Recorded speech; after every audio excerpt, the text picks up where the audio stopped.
Crypto currency को और blockchain technology को दुनिया की सबसे ज़्यादा सिक्योर टेक्निक माना जाता है, लेकिन फिर भी FTX के अकाउंट से $600 मिलियन बिना किसी हैकिंग के गायब हो जाते हैं और किसी को पता भी नहीं चलता और ना ही उसको ट्रैक किया जाता है। Hello and welcome back to asset guide YouTube channel. आज की इस वीडियो में हम देखेंगे कि FTX के $600 मिलियन किस तरीके से चुराए गए हैं बिना हैकिंग के, और उनको ट्रैक करना भी पॉसिबल नहीं है। अगर आप भी क्रिप्टो करेंसी एक्सचेंज पर अपना फंड रखते हैं तो आपको किस तरीके से उसको सुरक्षित करना है, ये दो पॉइंट आज हम देखेंगे।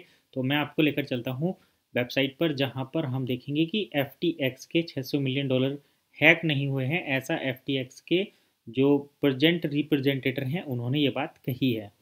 तो हम आ गए हैं द बर्ज की रिपोर्ट पर, और ये कहती है FTX says unauthorised transaction drain million from the exchange. यहाँ पर FTX कह रही है कि अनऑथोराइज्ड ट्रांजैक्शन, यानी कि जैसे आप वजीरेक्स या फिर बाइनेंस एक्सचेंज को यूज़ करते हैं तो वहाँ पर जब आप ट्रांजैक्शन करते हैं, अपने अकाउंट में पैसा डिपॉजिट या ट्रांसफ़र करते हैं, तो आपके मोबाइल पर एक OTP और ईमेल OTP आता है। लेकिन यहाँ पर FTX का कहना है कि इस तरीके का कोई OTP नहीं आया, अनऑथोराइज्ड तरीके से पैसे को ट्रांसफ़र, मतलब फ़ंड को ट्रांसफ़र कर लिया है, और इसीलिए ये बैंकरप्सी की कंडीशन आई है।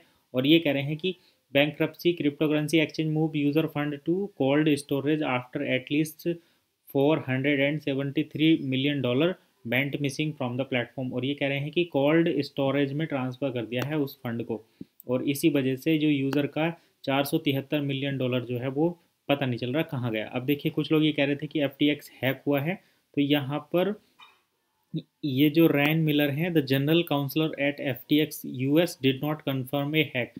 तो रायन मिलर जो हैं ये FTX के जनरल काउंसलर हैं, ये कह रहे हैं कि कोई भी हैकिंग नहीं हुई है। तो हैकिंग ना होने के कारण, क्योंकि अगर हैकिंग होती तो सर्वर पर अटैक होता है, और कहाँ से सर्वर पर अटैक हुआ है ये पता चल जाता है।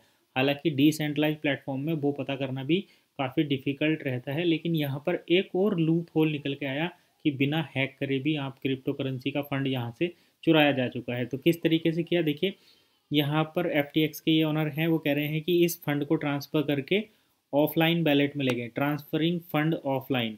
ये ऑफलाइन जो है इस बैलेट, जैसे दो तरीके के बैलेट होते हैं, ऑनलाइन और ऑफलाइन।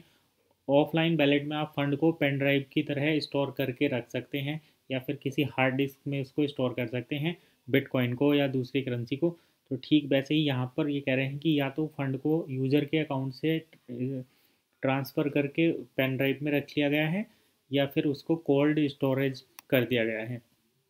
तो अब हम बताते हैं कि अगर आप, ये तो हमने देखा कि किस तरीके से FTX का फंड चुराया गया है, मतलब यूज़र के अकाउंट से फंड को दूसरे अकाउंट में ट्रांसफ़र कर लिया गया है, ऐसा FTX का कहना है, जो बैंकरप्सी की कंडीशन अभी झेल रही है। दूसरा ये कि अगर आप क्रिप्टो करेंसी एक्सचेंज में फ़ंड रखते हैं तो किस तरीके से सुरक्षित करेंगे। तो देखिए, सबसे पहली बात, अगर आपका फ़ंड है और बड़े अमाउंट में फ़ंड है, उस फंड को क्रिप्टो करेंसी एक्सचेंज पर ना रख के किसी भी डिसेंट्रलाइज बैलेट में आप ट्रांसफ़र करिए। डिसेंट्रलाइज बैलेट हो सकता है आपका ट्रस्ट वॉलेट, या फिर आप कोई हार्डवेयर बैलेट में भी उसको स्टोर कर सकते हैं। अगर हार्डवेयर बैलेट में रखेंगे तो सबसे ज़्यादा सेफ़ है।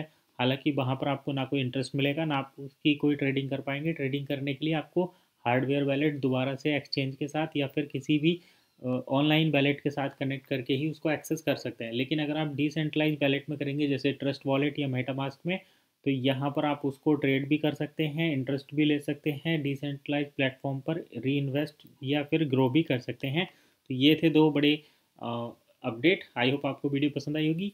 वीडियो को लाइक करें, कमेंट करें और शेयर भी करें।